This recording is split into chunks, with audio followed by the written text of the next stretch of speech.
Um. Okay, so yeah, I can't figure this out.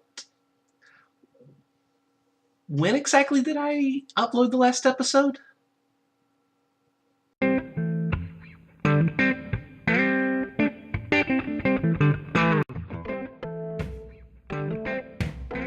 Hello and welcome back once again to the Thriftington Post. My name is Lantis, and for the last few weeks I've been playing Smash Brothers. This is the game that finally got me to buy a Nintendo 3DS. I'd been on the fence for a while. I thought about buying the 2DS, but the 2DS doesn't have the ability to close, and as soon as I found that out, there's no way. If it doesn't close, the screen's just going to get smashed apart the first time I take it anywhere, and that was the big appeal of the 3DS. That's what I kept hearing, is that, you can take it anywhere, you can game anywhere, if you're on a bus, a plane, a train, whatever, it's always there with you. And then there's all that, like, walking currency you get whenever you have it with you. So, I wanted to do all that, and a 2DS wouldn't cut it, so yeah, the ability to close the bloody thing is worth the extra $100 I paid for the 3DS. But the game itself, was it worth it? Yeah, it was very much worth it. I've had a lot of system sellers in my time. Like, I know that some people say that you shouldn't buy a system just for one game. You could be disappointed. Well, that's true, but then you still have the system. You can play other games on it over time, and hopefully it'll at least have one game that you'll think, this is such an amazing experience, I'm glad I bought the whole thing. But generally my system sellers have been whatever I'm into at the time. Back during the NES, it was Ninja Turtles, right? I saw the, what was it? From Turtles in Time, they had colored shells, right? They weren't just all green like they were in Turtles 1, 2, and 3, and I was ecstatic. Like, I had to get a Super Nintendo. And then, what else? Oh, Turtles 5 for the Genesis. And then, by the time the PlayStation came around, that would have been Megaman 8. I had to play it because I'd played 1 through 7. I needed to keep going with the series, and so on and so forth. But Smash Brothers is an interesting one. Like, I've never bought a system for Smash Brothers before. I'm thinking, is that true? No, I was about to say, well, with Brawl, that was for Wii, wasn't it? Anyway, it doesn't matter. This part's just going to be edited out. Ugh. See, that's one thing that nobody likes to see, is uncertainty. I'm like, Brawl, was that for the Wii? And everyone's going to be like, of course it was, or no, you idiot. Okay, let's see. I played Melee on the GameCube. So it would have had to have been the Wii, unless there's like a whole nother Nintendo system I'm forgetting about here. Smash Brothers. I'm talking about Smash Brothers. Actually, I'm not going to edit this out. I'm just going to leave it like this because I'm back on track now. Smash Brothers. Where was I? Yes. Okay. Smash Brothers. Okay, so I already mentioned I played Melee, but what I didn't mention is that I played a lot of Melee. It was like one of the main games I played for the GameCube. And so, well, one thing about it was that I didn't look up anything about it. Like, there wasn't any really good sites I could go to and just find information out about it. So I just played it naturally. I unlocked characters whenever I came across them. I unlocked stages whenever I came across them. That's until near the very end. I had almost all the trophies, and I just wanted to find out how to get the last few trophies. Then I finally scrounged around on the internet until I found out where they came from. But anyway, point being is that with Smash Brothers for the 3DS, I wanted to recreate that experience, so I didn't look up anything about it. And that was really only almost detrimental in one case, and that's whenever I first got the Golden Hammer thing, when it first showed up on the uh, challenge panel thing, right? Like, I didn't know what it did. I like clicked on it and it's hovering around, and I'm looking at this grid, and it made me think, oh, like Minesweeper then, right? So maybe I get a bunch of these hammers. I don't know. There are 4? Okay, I figured they break panels. So I broke one at random, and that was the, like, beat the game as Captain Falcon was what I broke. And then I'm like, oh, so it lets you complete challenges you don't want to do. Glad I wasted that on one I could have easily done. Uh, but, I mean, that ended up not really mattering. I never did use the other 2 hammers on the first panel. But by the second and third panel, yeah, I had to use all 3 of them. And the other 2 that I didn't use didn't carry over. In fact, that's the only reason why I didn't use the other 2 on the first panel. So as I thought, well, this will give me extra ones for the others. I don't know if you get any more. You do, and I had to use them very strategically to take out those street pass things. Like, nobody in this town plays video games. And I'm not going to put the 3DS in my pocket and walk around for like 8 miles through a residential area in hopes that maybe I'll cross sort of near someone that also plays the game and I can get the little pongs to fight or whatever they are. So take out those street pass challenges automatically. I think the other one I did was the collect all the suits and hats and stuff. Now, yeah, I'm thrilled that Megaman is in the game because, I mean, as far back as I can remember, as far as I can remember, Mega Man 2 for the NES was the first game I've ever played.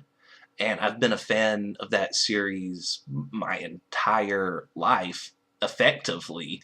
Like, I have like next to no memories before that moment in time, so as long as I can remember, Mega Man. It's always been about Mega Man, and now here he is in a Smash game, which is actually the reason I decided, yes, this game is worth getting, and that means the 3DS is worth getting. I look that way because it's sitting right there. I'll show you. Ah? But it was actually Shulk that I was the most surprised to see in the game. Now, Mega Man had been advertised to be in the game. I know I said I didn't look up anything about it. I didn't. That just came up to my attention. But when I was playing it and Shulk appeared, I was like, what is he doing here? Completely forgot that he was in the, what's it called? The other Nintendo system. Wii, right. So he was in Xenoblade, which I love that game. That game made me believe again, believe that I could actually like JRPGs. It was back in the day, that was my hands down my favorite genre of game. And they've done nothing but disappoint me for years now, which sort of started with, I think, like Star Ocean 4, really, because I love Star Ocean 2, and then 3 was kind of meh. Like, I finished Freya, but I didn't bother with 4D difficulty. Completely unlike Star Ocean Second Story, where I was all about, what was it, Universal difficulty was the highest one there. And then we get to Star Ocean 4, I didn't even bother with the Cave of Trials. I was so over that. Like, not even on normal difficulty, which was Galaxy in that game. I don't know, they keep redoing the difficulties. It's actually more confusing than WoW rating, but let's not get into that. Okay, so a lot of time passed, and then I played Xenoblade, and it made me love JRPGs again. And then that was pretty much it. I haven't actually played one that I enjoyed since then. But, you know, Shulk, right? A callback to that game. Nintendo hasn't forgotten him. Maybe that means we'll actually see more Xenoblade, or at least more stuff like that. It doesn't have to be more Xenoblade. It can just be good JRPGs. I know they exist, and I know that people just don't want to bring them over to the States. Maybe, I don't know. I can hope, though, right? That this will be a sign of a change. But of course, despite the fact that, you know, Shulk's there, Mega Man's there, all these other great Nintendo characters are there, I, as it turns out, am a very vain individual because I made my me Lantis, and that's all I played. Like, that was pretty much it. I just ran around as myself. like giggling hysterically. It's like, oh, I'm me, I can play as me. Oh, I get it now, me, that's wonderful. And I would kick people and punch things, and it was great. And yeah, that's what I spent the majority of my time doing, is just playing as myself. Because I'm a terrible person, I guess. I don't know. But that's what gave me the most enjoyment in the game. Which is why it's kind of a bummer that you can't play as the me when you do online gameplay. And I don't really know why. I mean, you can play as the other characters with alternate move sets online. Why are the Mii's designed to be overpowered? Because they're not. They're actually kind of in the middle. Like, okay, the only times I didn't play as the Mii is whenever I was going for certain challenges, like the what's it called, cruel melee. I did that as cheaply as possible and did Greninja and just kept stomping on people's heads. Or whenever I was doing the 9 difficulty clear, I played as Bowser because he was unstoppable. And I was always very cheap like that throughout the entire game. Yeah, I know that doesn't exactly say much for my level of skill, but I mean, uh, well, never mind all that. I mean, okay, so you can't play as the Mii against random people online. You can still play with your friends with your Miis, and all of mine also used their Miis whenever I played with them, so apparently we're all just one big egotistical group of megalomaniacs. At least we found each other? Anyway, uh, one thing I did like about the online thing was the gambling, because I realized I was actually very good at gambling. I just always took the most guaranteed bet. Like, usually whichever one was worth the least amount of winnings was the one that was probably going to win. And that was true, what, like 9 times out of 10 for me? And the only time that they wouldn't win is whenever it said you'll win, like this money plus this bonus thing. I'd be like, oh, what's the bonus? And then they'd lose. And I never found out what the bonus was. Well, gives me something to do going forward, I guess. One criticism that I do have about the game, though, is the 50-hour challenge. Now, me, when I play games and it has things like trophies or achievements or challenges, I want to do them all as quickly as possible. And I guess the 50-hour challenge was telling people like me, no, you have to actually play the game and invest a lot of time in it to get this. I could see what it's there for. Like back in the day, whenever I played Melee, I would play it endlessly. I would lose so many hours into that game. I probably have no idea how many hours I put into it. And it's for people like that to just sort of give them a checkpoint of saying, hey, you've really been playing the hell out of this game. Here's an achievement for 50 hours. For me, what it translated into was I had to leave my 3DS on all night. So, first night, I was reckoning, the level. I mean, okay, right off the bat, what I did was set it to unlimited time, let it run for like 30 minutes, and then quit out of it because, with those, it just goes on indefinitely. And I checked, and none of the time counted, so I couldn't just set it to indefinite and put the game down for 50 hours, cancel out and get the achievement. So I did stock 3 NPCs, 99 stock. My character would just be there AFK, and I would let it play out. I'd let the NPCs beat each other up till there was just one left. I figured, okay, at level 9, surely this is, they're the hardest here, right? So they should be fighting really hard to stay alive. And I was wrong. That just meant they were really good at wringing each other out. I got like maybe 2 hours out of it. So the next night I set it to level 1 difficulty, and now, yeah, they just stand there. They don't do anything. And it took like 7 hours for the match to end. It was just ending when I woke up. So that was perfect. And I kept doing that for several nights in a row till I got the, 50 hours in Smash achievement plus the see Mew for the first time. That apparently came up.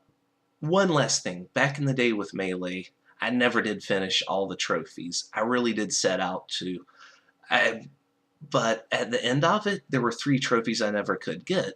Master Hand, Crazy Hand, and Mew, which is beat what is it, classic mode, adventure, and all-star on the highest difficulty without continuing. And so, yeah, basically the 3 trophies that took just the most monochrome of skill, I couldn't cut the mustard. And so those trophies, I never did get them. This game, though, I'm happy to say that after a couple weeks of playing it, I've cleared every challenge panel, got all the trophies. It's been great. And how did I do it?